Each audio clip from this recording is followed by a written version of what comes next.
Hi friends, இது பார்த்தீங்கன்னா Saturday Sunday vlog தான் இது.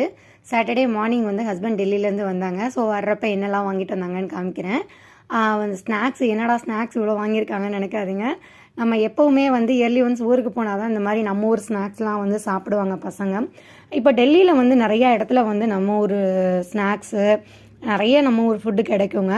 ஸோ அதனால் அங்கேருந்து வர்றப்போ பசங்க வந்து எனக்கு முறுக்கு தான் வேணும், மிச்சர் கூட வேண்டாம், முறுக்கு வேணும் அப்படின்னாங்க. ஸோ அதனால் அது வாங்கிட்டு வந்தாங்க. அதுக்கப்புறம் பார்த்தீங்கன்னா இது சும்மா ட்ரை பண்ணலாம் அப்படின்னு சொல்லிட்டு ரெடிமேட் பரோட்டா வந்தது வந்து ட்ரை பண்ணலாம் அப்படின்னு ஃபஸ்ட் டைம் வாங்கியிருக்கேன். பசங்களுக்கு பார்த்தீங்கன்னா பரோட்டானா ரொம்ப பிடிக்குங்க. இயர்லி ஒன்ஸ் ஊருக்கு வர்றப்ப தான் பரோட்டா சாப்பிடுவாங்க. ஸோ அதனால் ட்ரை பண்ணலாம் அப்படின்னு வாங்கினேன். சூப்பராக இருந்துச்சு. அதையும் இந்த வீடியோவில் ஆட் பண்ணியிருக்கேன். அப்புறம் பார்த்தீங்கன்னா மெயினாக நம்மளோட சின்ன வெங்காயங்க. என்ன இப்போ குளிருக்கு ரொம்ப முளைச்சிருது அப்படிங்கிறதுனால 1 கிலோ மட்டும் வாங்கிட்டு சொன்னேன். இன்றைக்கி சண்டே வந்து பாப்பாவுக்கு என்ன லஞ்ச் கொடுத்து விட்டேன்னு பாருங்கள். என்னடா சண்டே லஞ்சுன்னு யோசிக்காதீங்க. பாப்பாவுக்கு எக்ஸ்ட்ரா கிளாஸ் 10ன்றதுனால போயிட்டுருக்கு. ஃபஸ்ட் டைம் இப்போ தான் வந்து இந்த மாதிரி சப்ஜி வச்சு சப்பாத்தி எடுத்துகிட்டு போகிறாங்க. அவள் கேட்டோன்னே நானே ஷாக் ஆகிட்டேன். ஓகே, அவளே விருப்பப்பட்டு கேட்குறாளே அப்படின்னு சொல்லிட்டு காயும் சப்பாத்தியும், அதாவது லேயர் சப்பாத்தி மாதிரி கொடுத்து விட்டேன். இது வந்து நம்ம கார்டனில் இருந்த மாதுளம்பழம் தான், எல்லாம் பறிச்சாச்சு. பாப்பாவுக்கு சப்பாத்தி போட்டு கொடுத்து விட்டாச்சு. ஹஸ்பண்டுக்கும் சப்பாத்தியும் சிக்கன் கிரேவியும் வந்து மதிய லஞ்சுக்கு ட்ராவலுக்கு மட்டும்தான் அப்படிங்கிறதுனால கொடுத்து விட்டுட்டேன்.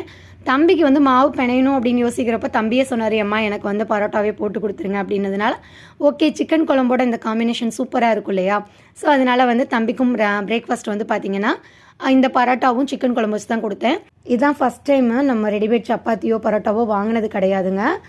இது வந்து சரி ஓகே, பசங்க வந்து 1 இயர் ஒன்ஸ் நம்ம தமிழ்நாடு வந்தால் மட்டும்தான் பரோட்டா சாப்பிடுவாங்க. ஸோ ஓகே, ஆசைப்பட்டு கேட்டாங்களே அப்படின்னு சொல்லிட்டு வாங்கிட்டு வர சொன்னது தான். அதே மாதிரி பார்த்திங்கன்னா டேஸ்ட்டும் நல்லா தான் இருந்தது. ரொம்பலாம் நான் வந்து பயந்துட்டு இருந்த அளவுக்குலாம் இல்லை, டேஸ்ட் நல்லாவே இருந்தது.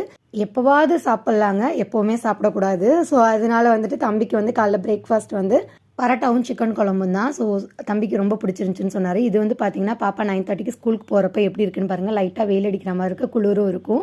இந்த மாதிரி தான் இங்கே போயிட்டுருக்கு. நம்ம ஊரில் எப்படி இருக்குது? நம்ம ஊர்லேயும் குளிர் இருக்குதுன்னு சொன்னாங்க. ஸோ சேஃபாக இருங்க. தேங்க்ஸ் ஃபார் வாட்சிங்.